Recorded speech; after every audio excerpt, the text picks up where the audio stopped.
Avez-vous remarqué comment certaines personnes disparaissent mystérieusement de votre vie au moment où vous vous rapprochez de Dieu? Ce n'est pas un hasard. C'est Dieu qui agit.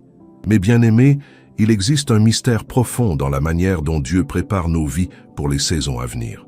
Ce mystère se manifeste souvent de façon silencieuse, presque imperceptible, mais son impact est puissant et transformateur. Aujourd'hui, je veux vous parler d'une vérité qui touche chacun d'entre nous, une vérité que le grand prédicateur Charles Spurgeon comprenait parfaitement lorsqu'il disait que Dieu est un jardinier divin qui taille nos vies avec précision et amour.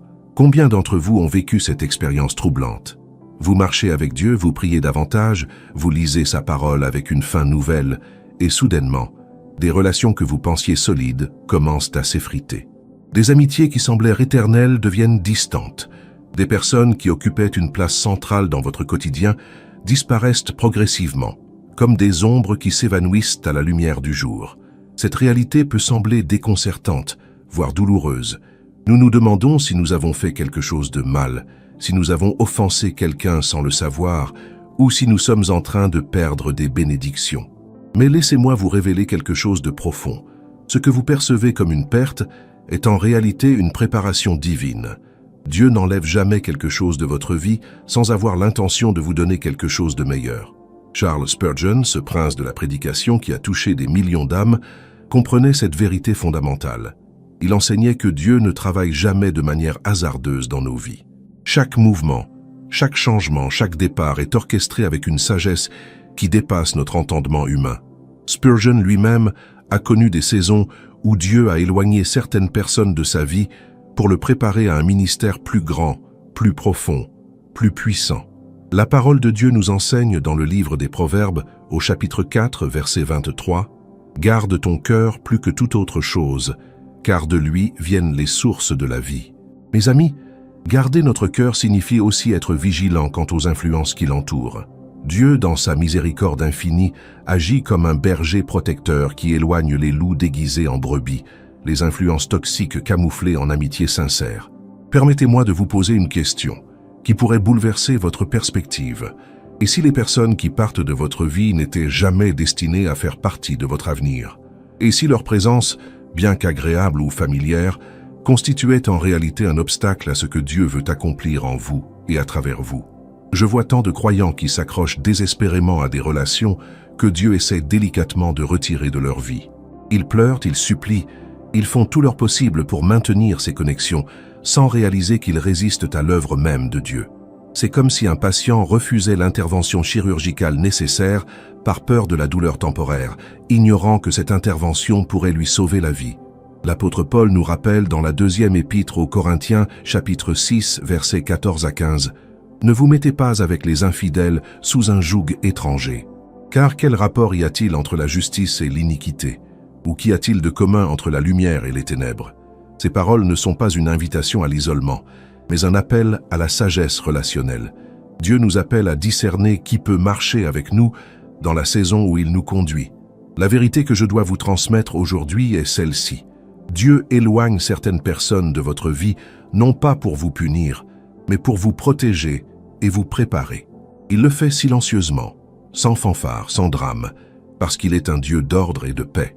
Il ne crée pas de conflits inutiles, mais il arrange les circonstances de manière à ce que les séparations nécessaires se produisent naturellement. Pensez à la vie de Joseph dans le livre de la Genèse. Dieu a dû l'éloigner de ses frères, de la maison de son père, de tout ce qui lui était familier, pour le préparer à devenir le sauveur d'une nation. Si Joseph était resté dans l'environnement toxique de ses frères jaloux, il n'aurait jamais atteint sa destinée. Dieu a utilisé même la trahison et l'injustice pour le positionner là où il devait être. Aujourd'hui, je veux vous parler de 5 types de personnes que Dieu éloigne silencieusement de votre vie lorsqu'il vous prépare pour plus. Ces révélations vont vous aider à comprendre ce que vous vivez actuellement, à trouver la paix dans les départs que vous ne comprenez pas et à faire confiance au processus divin de préparation. Comprenez bien ceci, Dieu n'est pas cruel, il est stratégique, il n'est pas négligent, il est intentionnel. Chaque personne qui sort de votre vie libère de l'espace pour que quelqu'un d'autre, quelqu'un de mieux aligné avec votre appel, puisse entrer. Chaque relation qui se termine ouvre la porte à de nouvelles connexions divines, qui vous propulseront vers votre destinée. Si vous vous sentez seul en ce moment, si vous avez l'impression que tout le monde vous abandonne, si vous regardez autour de vous et constatez que votre cercle social a considérablement diminué, je veux que vous sachiez quelque chose d'important. Vous n'êtes pas seul. Dieu est avec vous. Et ce que vous vivez n'est pas un abandon, c'est un alignement. Dieu est en train d'aligner votre vie avec sa volonté parfaite. Si ce message touche votre cœur, je vous invite à vous abonner à cette chaîne. Nous sommes une communauté de croyants qui marchent ensemble vers une compréhension plus profonde des voies de Dieu.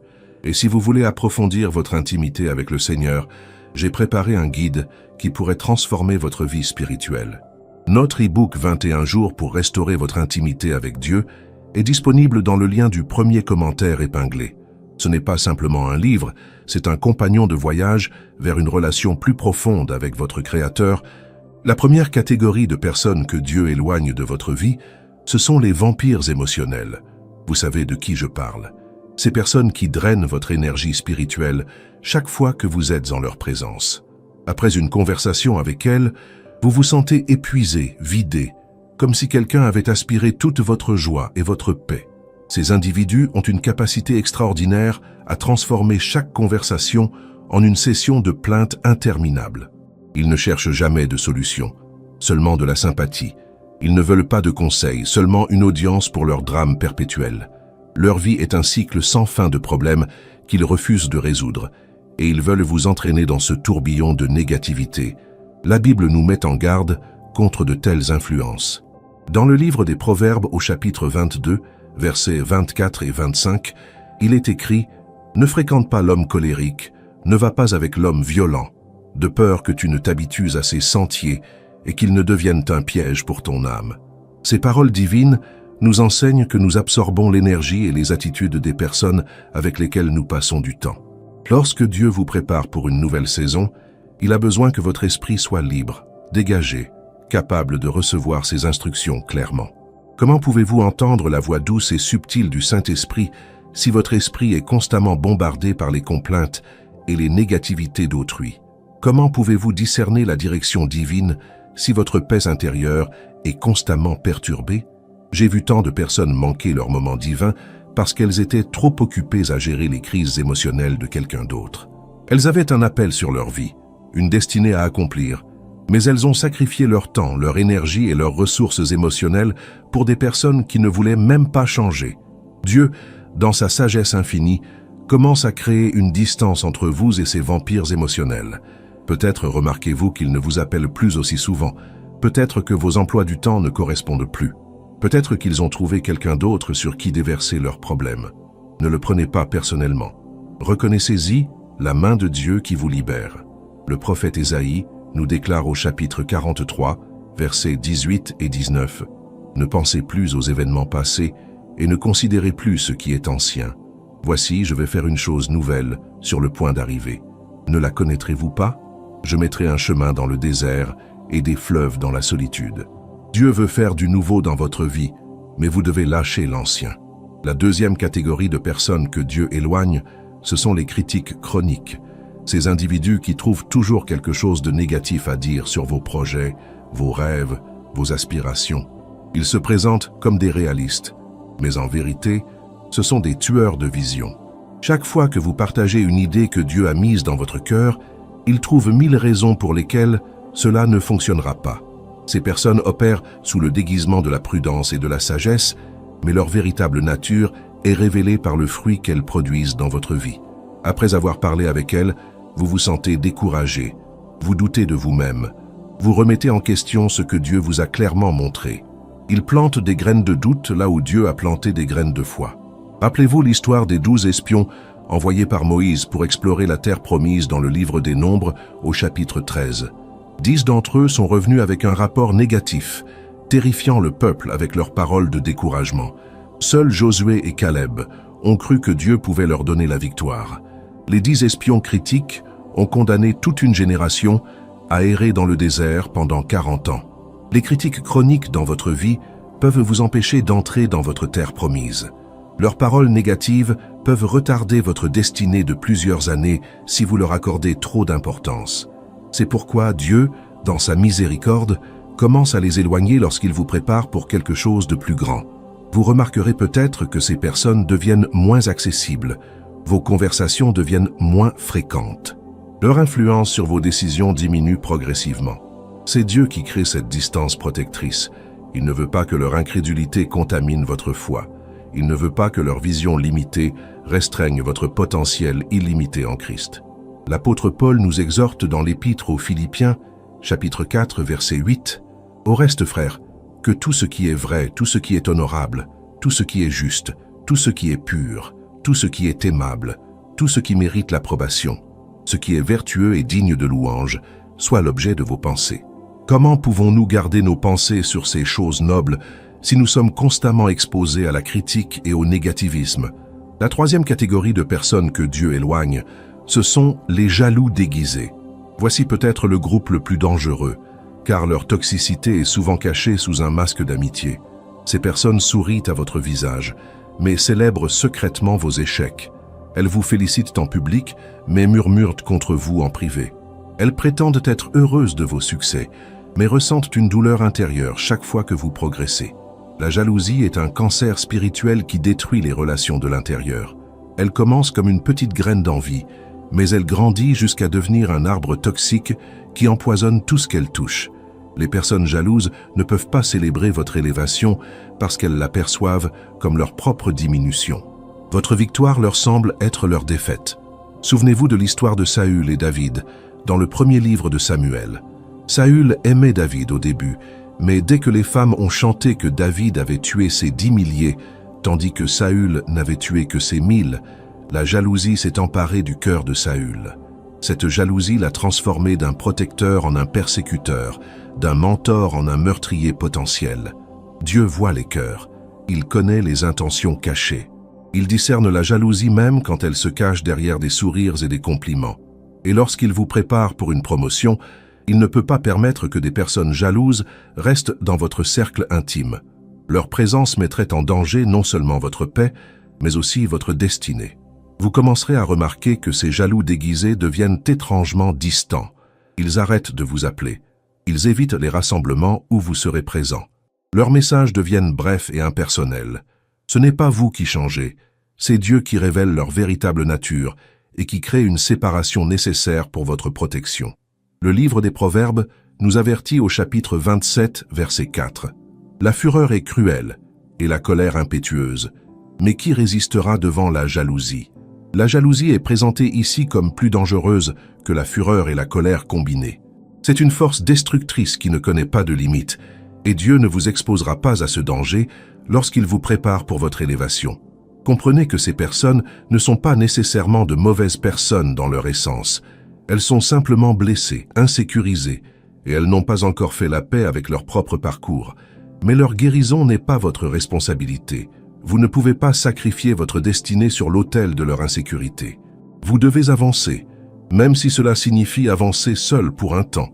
Priez pour elles, bénissez-les de loin, mais ne leur donnez pas accès à vos projets, vos rêves, vos révélations divines. Gardez vos perles précieuses pour ceux qui peuvent les apprécier et les célébrer avec vous. Comme Jésus nous l'enseigne dans l'évangile de Matthieu au chapitre 7, verset 6, « Ne donnez pas les choses saintes aux chiens et ne jetez pas vos perles devant les pourceaux, de peur qu'ils ne les foulent aux pieds, ne se retournent et ne vous déchirent. » La quatrième catégorie de personnes que Dieu éloigne de votre vie, ce sont les manipulateurs spirituels. Ces individus utilisent le langage de la foi pour vous contrôler, vous culpabiliser, vous maintenir dans un état de servitude émotionnelle et spirituelle. Ils citent les Écritures hors contexte pour justifier leurs exigences. Ils parlent de soumission quand ils veulent dire domination. Ils invoquent l'amour chrétien quand ils veulent dire sacrifice de soi destructeur. Ces manipulateurs sont particulièrement dangereux parce qu'ils opèrent sous le couvert de la spiritualité. Ils se présentent comme des guides spirituels, des mentors, des amis soucieux de votre bien-être éternel. Mais en réalité, ils cherchent à vous utiliser pour leurs propres fins. Ils veulent votre temps, votre argent, votre énergie, votre loyauté inconditionnelle, et ils utilisent la foi comme arme de manipulation. Jésus a rencontré de tels manipulateurs religieux pendant son ministère terrestre. Les pharisiens et les scribes utilisaient la loi de Moïse pour asservir le peuple, pour s'enrichir, pour maintenir leur pouvoir. Jésus les a dénoncés avec force dans l'évangile de Matthieu, au chapitre 23, les appelant hypocrites, guides aveugles, sépulcres blanchis.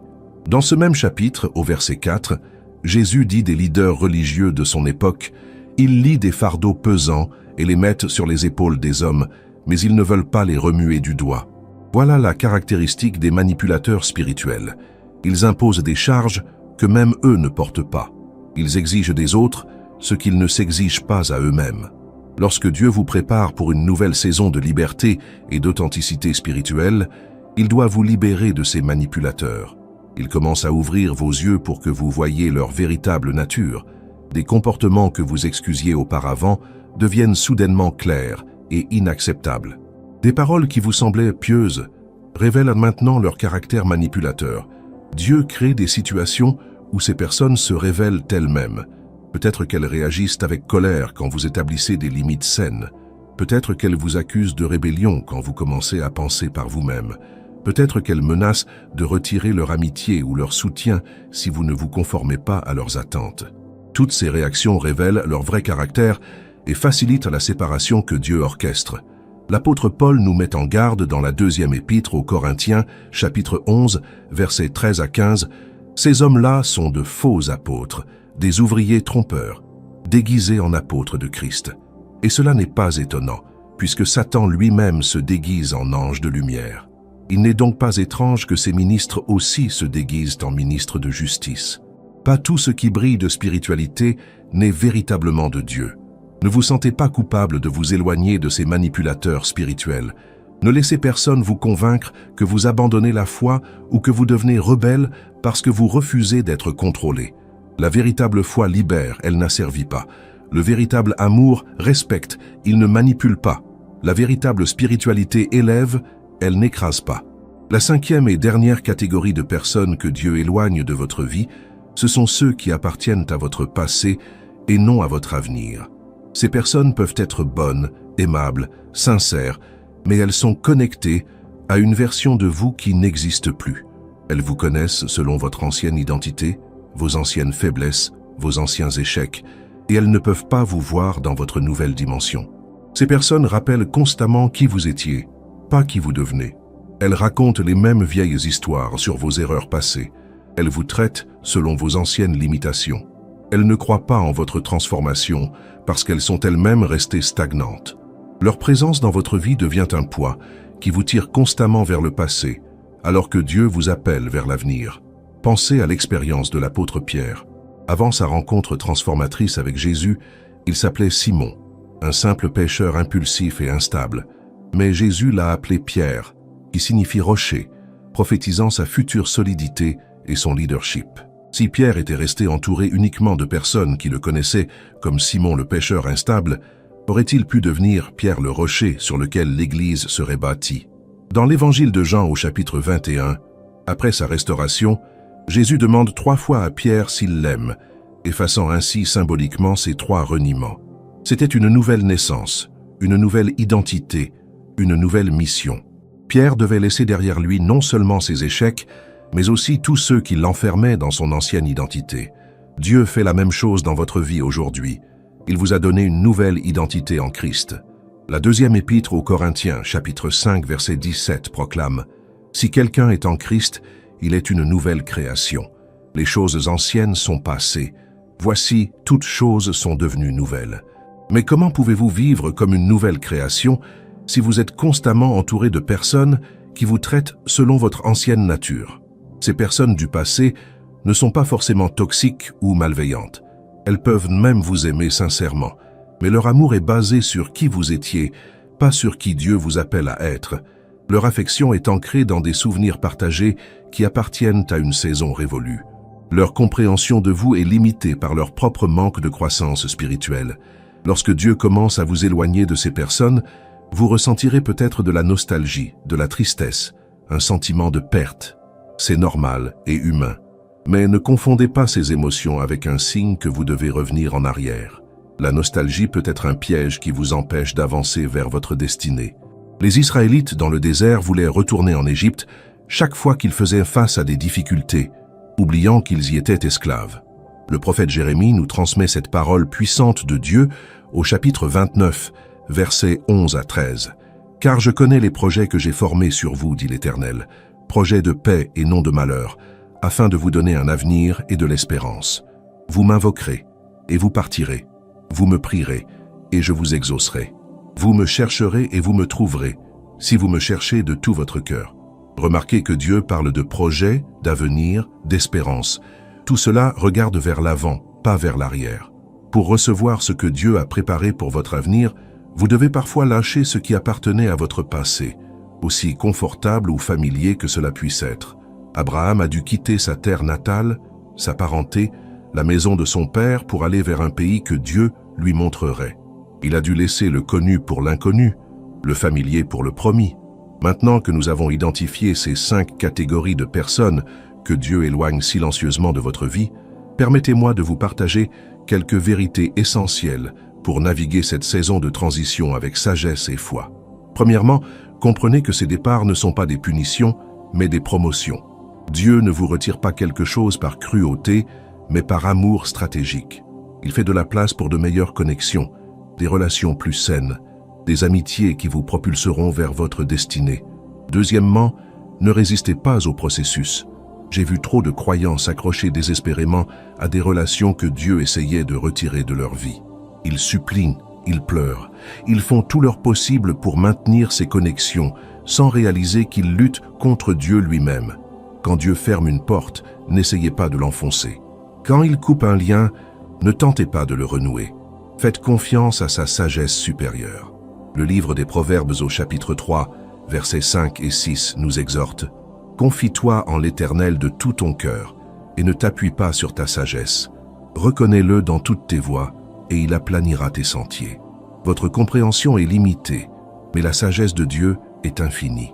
Ce que vous percevez comme une perte pourrait être votre plus grande libération. Troisièmement, utilisez cette saison de solitude pour approfondir votre relation avec Dieu. Souvent, Dieu éloigne les gens de votre vie parce qu'il veut avoir votre attention exclusive. Il veut vous parler sans interférence. Il veut vous révéler des choses qu'il ne peut pas partager en présence de certaines personnes. La solitude n'est pas un abandon, c'est une invitation à l'intimité divine. Pensez à Jésus qui se retirait régulièrement dans des lieux solitaires pour prier.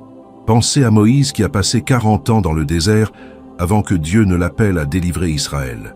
Pensez à Paul qui, après sa conversion, est allé en Arabie pendant 3 ans avant de commencer son ministère public. Ces périodes de retrait n'étaient pas des pertes de temps, c'étaient des préparations essentielles pour les missions à venir. Le psalmiste David, qui connaissait bien la solitude, écrit dans le psaume 46, verset 10 « Arrêtez et sachez que je suis Dieu. » Parfois, Dieu doit vider votre vie de toutes les voix humaines pour que vous puissiez entendre clairement sa voix divine. Dans le silence créé par les départs, vous découvrirez une profondeur de communion avec Dieu que vous n'auriez jamais connue dans l'agitation des relations superficielles. Quatrièmement, gardez votre cœur pur pendant cette transition. Ne développez pas d'amertume envers ceux qui partent. Ne parlez pas mal d'eux. Ne cherchez pas à vous venger ou à prouver qu'ils avaient tort. Bénissez-les et laissez-les partir en paix. Votre caractère durant cette saison détermine la rapidité avec laquelle vous entrerez dans votre prochaine saison de bénédiction. L'Épître aux Hébreux, chapitre 12, verset 15, nous avertit « Veillez à ce que personne ne se prive de la grâce de Dieu, à ce qu'aucune racine d'amertume poussant des rejetons ne produise du trouble et que plusieurs n'en soient infectés. » L'amertume est un poison qui vous détruit de l'intérieur et retarde votre destinée. Choisissez le pardon, choisissez la paix, choisissez la confiance en Dieu, même quand vous ne comprenez pas tout. Mes bien-aimés, je veux vous remercier du fond du cœur d'avoir pris le temps de m'écouter aujourd'hui. Ce message était important et je prie qu'il ait touché votre esprit et apporté de la clarté à votre situation actuelle. Si vous traversez une saison où des personnes s'éloignent de votre vie, rappelez-vous que Dieu est à l'œuvre. Il vous prépare pour quelque chose de plus grand, de plus beau, de plus aligné avec sa volonté parfaite pour vous. N'oubliez pas de vous abonner à cette chaîne si vous ne l'avez pas encore fait. Nous sommes une famille spirituelle qui grandit ensemble dans la compréhension des voies de Dieu. Cliquez sur la petite cloche pour recevoir les notifications et ne manquez aucun de nos prochains messages. Laissez un commentaire pour partager comment ce message vous a touché. Votre témoignage peut encourager quelqu'un d'autre qui traverse la même situation. Et si vous désirez vraiment approfondir votre marche avec Dieu, je vous invite à découvrir notre e-book 21 jours pour restaurer votre intimité avec Dieu. Vous trouverez le lien dans le premier commentaire épinglé. C'est un outil précieux qui vous accompagnera dans votre voyage spirituel. Continuez à regarder les prochaines vidéos qui apparaîtront sur votre écran. Que Dieu vous bénisse abondamment et vous garde dans sa paix parfaite. À très bientôt.